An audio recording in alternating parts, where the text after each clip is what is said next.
I would say the majority believe in a two-state solution. Why do they believe that? Because they believe basically that this is a fight over land. Because this is how it's been projected for a century. That you have a piece of land, you have two peoples, the Jews, the Palestinians. How has the Palestinian cause destroyed the moral compass of the West? Take a look at this clip over here with Melanie Phillips, a British journalist, and she really goes through in a succinct and clear way exactly how that has transpired. So we'll watch this clip together and then talk about it. But first, hit that subscribe button over there in the corner. We'd love to stay in touch. Check this out. People in the West, in Britain, believe, insofar as they think about Israel at all, and a very large number don't think about Israel at all, but insofar as they think about it and they kind of take a side, the elites, they will take the Palestinian side because they believe in the lie that's been told for the last half century that the indigenous people of the land of Israel were the Palestinian Muslims. Along came the Jews after the Holocaust. Because of sympathy for their plight, the Western world plonked them down in Palestine, where they drove out the indigenous population, and those Muslims who were left, those Palestinians who were left, they have oppressed ever since. That's basically what people believe. And they believe that because they don't know history of Israel, they know none of the history of the Jewish people, none of the history of the Middle East. And because they're told this all the time by their mainly left-wing university teachers and so on, they have no idea that the Jews are the only people for whom the land of Israel was ever their national kingdom, centuries before Islam was even created. They have absolutely no idea at all. So there's ignorance and ideology, because they think that the Palestinians are like other developing world peoples, poor and oppressed because they've got brown skins. They think Israel is a white-skinned population and is therefore, it must be white because it's Western and it's an adjunct of America. If you tell them that the majority of Israelis are brown or black-skinned, like me, well, I'm not black skin, but they can't process this. So there's all of that, but I think that Israel itself has a lot to answer for in this misapprehension. The Jewish communities of the diaspora have a lot to answer for, because nobody has actually told the truth about this. In the Jewish communities of the diaspora, particularly in Britain, which is what I know about, I would say the majority believe in a two-state solution. Why do they believe that? Because they believe basically that this is a fight over land. Because this is how it's been projected for a century. That you have a piece of land, you have two peoples, the Jews, the Palestinians, each of which has a claim to the land. We in the West can't arbitrate over that claim, but clearly if you have a piece of land being fought over by two contesting parties, what you do is you negotiate, you bang heads together, you make them separate the land, but you make them divide the land between them. End of problem. That's a two-state solution. One lot has that, the other lot has that. Very neat. The problem is that the problem to which this is the solution is not identified correctly. It is not a problem over land. It is not a problem over the division of land. If it was a problem over the division of land, it would have been solved in the 1930s when the Palestinian Arabs were offered part of the Holy Land as a state of their own, and they refused and went to war instead to prevent the Jews from having a homeland in any part of that land. That has continued ever since. The Palestinian cause is one of exterminating the state of Israel and removing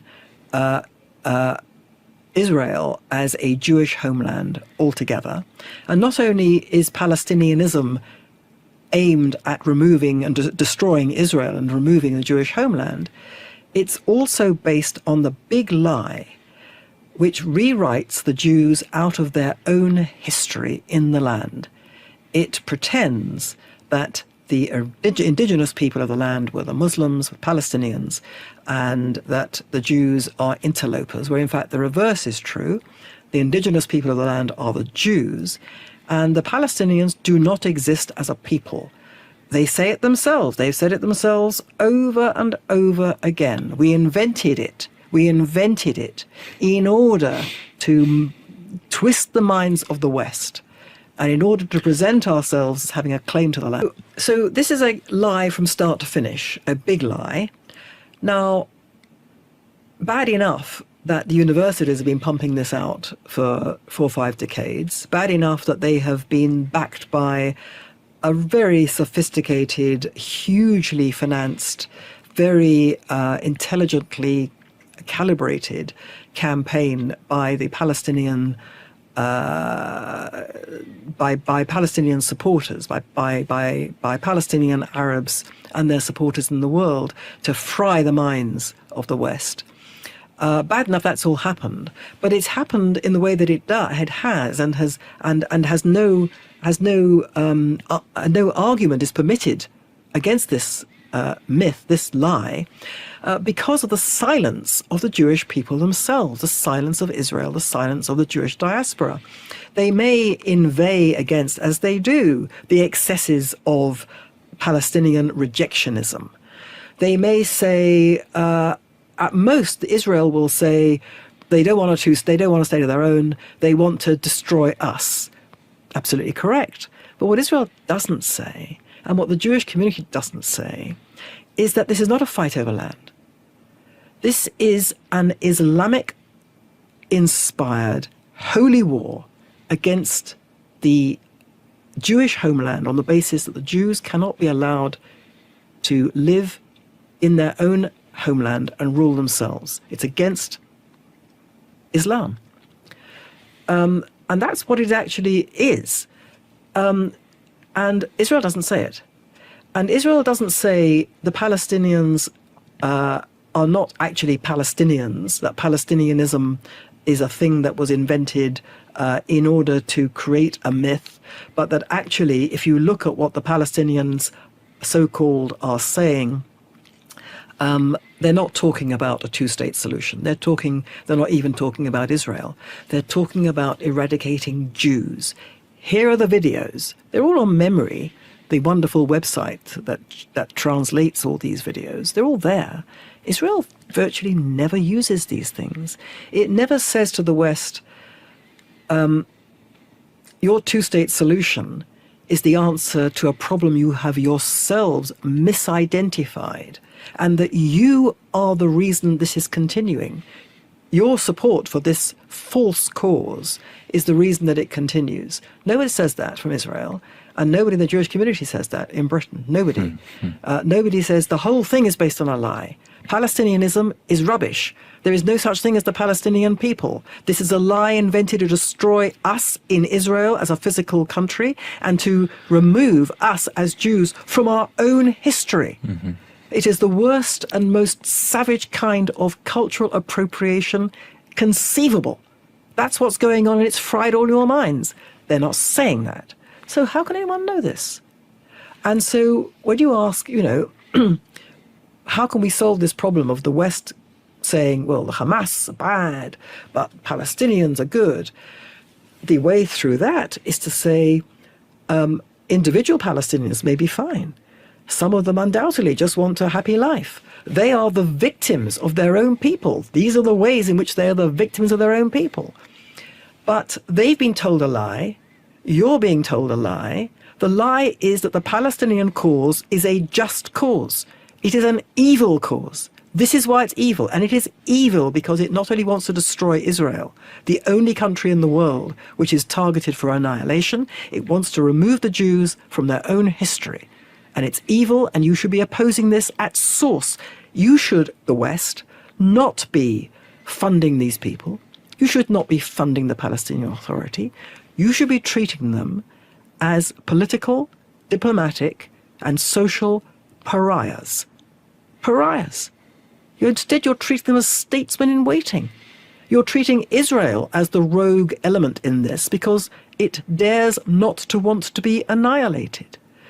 That's what Israel should be saying. It doesn't say any of this. It could be said, it should be said, and it's not a question of, how can you show people that there is no distinction between Hamas and other Palestinians. It's how do you show people that the Palestinian cause itself is based on a lie and is the source of intellectual and moral corruption in the West, which has knocked the West, in my view, completely off its moral compass.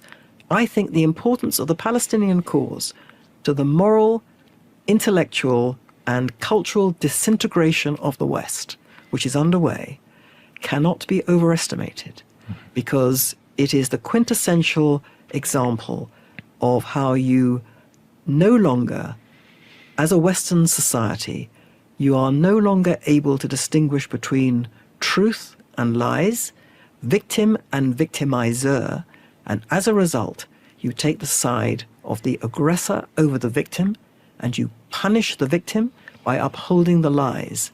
And this has, I think, cut a swathe through Western society and Western culture far beyond the issue of Israel and the Middle East. I think it's acted as a kind of moral cancer. Palestinianism is a moral cancer in the West, which has corrupted its intellectual elites, fried the collective brain, and destroyed the West's ability to distinguish truth from lies, and the ability, therefore, to defend its own way of life. So this is a very eloquent explanation of everything that's going on really right now. And I do like the fact that she used the comparison and said that the West has lost their moral compass over this idea. Now, just like a regular compass, a compass points north because Earth acts like a giant magnet. The needle of the compass is a small magnet that aligns with the magnetic field of the Earth, and the point of the compass is sort of a north finding device that will link up with the North Pole. Now, when you have a North Pole that is rooted there, that is no matter where you point the compass, the needle is always going to point in the right direction. However, when we talk about a society and losing your moral compass, that means that we have made the foundation of what the essence of a cause is different than the North Pole. So we're going to be walking in the wrong direction because we've established a false narrative. And I think the lie is really based on 2 points. Number one, that the Palestinians or that the Arab Muslims are the indigenous people of that region. They are not. And secondly, that the reason that this whole thing is going on is because of some squabble over land. It's not a squabble over land. This is an ideological war. As Melanie Phillips very clearly and I think correctly pointed out, this war would have been over, probably never would have started, if this was just simply a battle for land, right? In the 1930s, she mentioned, they would have taken, okay, you want this, okay, we'll split the baby in the middle, and then everyone can live happily ever after. The concept of the sort of Israel and Arab dispute over there is not based on land at all. Israel wants to exist, and the Arabs in the region do not want it to exist. Right? The Palestinian cause, the Palestinian people do not want Israel to exist. It's not about the idea of creating a state for the Palestinians. It's about the idea of destroying the Jewish state. That's really what it boils down to over here. So I think she really points out a lot of very useful knowledge that hopefully will be spread to the world around. And if you like this content overall, hit that subscribe button over there in the corner. We'd love to stay in touch. Take care.